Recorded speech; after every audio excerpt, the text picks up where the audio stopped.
Good evening. Scott is on assignment. I'm Nora O'Donnell.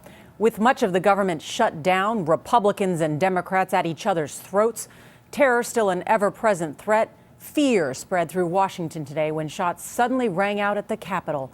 People on the streets ran for cover. Police armed with heavy weapons fanned out. The Capitol building and the White House with the president inside went into lockdown. The shooting was the end of a car chase that began when a car hit a barrier outside the White House. Homeland Security correspondent Bob Orr is with us. Bob? Good evening, Nora. Well, much of downtown Washington tonight is a crime scene after that chaotic and frightening car chase and shooting that played out between the White House and Capitol Hill.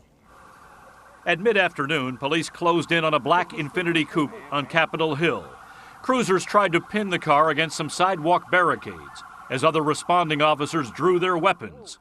Frank Schwing watched it all unfold. A black sedan came in at a high rate of speed, followed about 3 or 4 cruisers. They stopped the sedan at the base of the Capitol, about 50 feet from where I was standing, and surrounded the car. The woman driver suddenly backed up, hit a cruiser, turned and sped away. Police opened fire.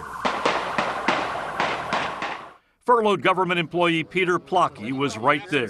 How rapid were the shots? Quite rapid. It was like boom, boom, boom, boom.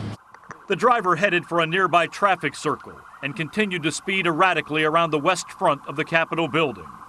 A short time later, her car jumped a curb and finally came to a stop on the east side of the Capitol. She had been shot multiple times and later died. Inside the car, police found a young child and quickly rushed her to safety inside a nearby Senate office building. The bizarre incident began shortly after 2 o'clock, about a mile and a half away near the White House. Sources say the black Infiniti hit a barricade at the northeast corner of the White House complex. Investigators do not know if the driver tried to ram the security blockade or simply sideswiped it. Secret Service uniformed police then gave chase towards the Capitol as the woman weaved in and out of traffic, running numerous red lights. Both the White House and Capitol were locked down and remained closed for about 45 minutes. One Capitol police officer was also injured during the chase when his cruiser hit a barricade. He was airlifted to a nearby hospital with non-life-threatening injuries.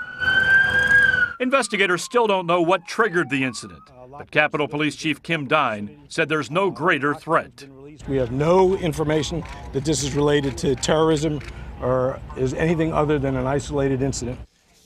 Now, with the government shut down, there's plenty of frustration here in Washington and all around the country for that matter. So now investigators are trying to find out if any of that played any role at all, Nora, in this incident. Bob, thank you. And by the way, the injured U.S. Capitol Police officer and the rest of the force are working without pay during the government shutdown.